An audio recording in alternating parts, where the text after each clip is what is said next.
বেগুনের ভিতরে পোকা থাকলে সেটা আমার দোষ। আমি কি বাজারে বেগুন কেনার সময় বেগুনের ভিতরে ঢুকে ঢুকে দেখবো পোকা আছে কিনা? বেগুনের ভিতরে ঢোকা যায়? ফাজলামি খালি। যা নিয়ে আসছি তাই রান্না করো, আর পচা হলে ফেলে দাও। আবার নিয়ে আসবো, এটা নিয়ে তো ঝগড়া করার কি আছে? প্রত্যেকটা দিন আমার খাতা দেখার সময় হলে ওর ঝগড়ার নানান টপিক বের হয়। একটা দিনও শান্তি মতো খাতা দেখতে পারি না। প্রত্যেকটা দিন কোনো না কোনো বিষয় নিয়ে আসবে। এই জন্যই শালা বিয়ে করা ঠিক না। বিয়ের পর অর্ধেকটা জীবনই যায় ঝগড়া করতে করতে। ফাজলামি। প্রথম প্রশ্নটা কি আছে?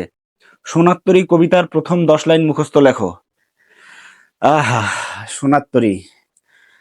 রবিগুরু রবীন্দ্রনাথ ঠাকুর কবিগুরু রবীন্দ্রনাথ ঠাকুরের এই এক অমর সৃষ্টি।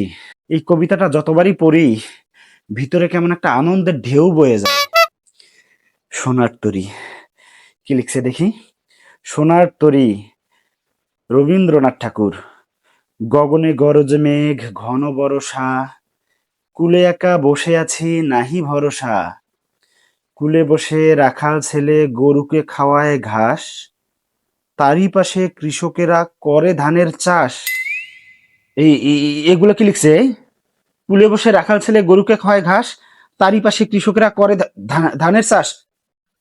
এ তো সোনার তরী কবিতার মার্ডার করে দিছে রে।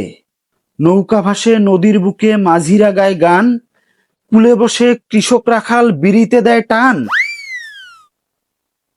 কিরে ভাই, এ তো দেখি কবিতা বানায় বানায় লিখছে। আরে ভাই, তোর কবিতা কমন নাই আসতে পারে তাই বলে তুই কবিতা বানায় বানায় লিখবি? ভাই, আমরাও তো জীবনে অনেক কিছু বানায় বানায় লিখছি রে ভাই। তাই বলে কবিতা বানায় বানায় লেখার মতো এত বড় পাপ করি নাই। না না, আজকালকার ছেলে মেয়েদের মধ্যে আর কি আশা করা যায়? নদীর বুকে থাকে মাছ, কুলে আছে সাপ, শিশু কিশোর প্যান্ট খুলে নদীতে দেয় ঝাঁপ, ঢেউয়ের তালে নৌকা দোলে ভাঙে নদীর পার, বউয়ের সাথে ঝগড়া করে খাতা দেখে স্যার। সর্বনাশ! এই খবর এই কেমনে জানলো? ইস, সবাই জেনে গেছে নাকি? এই গুলটুর মা, এই আমরা যে ঝগড়া করি এটা তো পুরো দেশবাসী জেনে গেছে মনে হয়। খতম, কাম সারছে। ঝগড়া তুমি করো আর দেখো মানুষজন আমার নামে সব কি বলতেছে।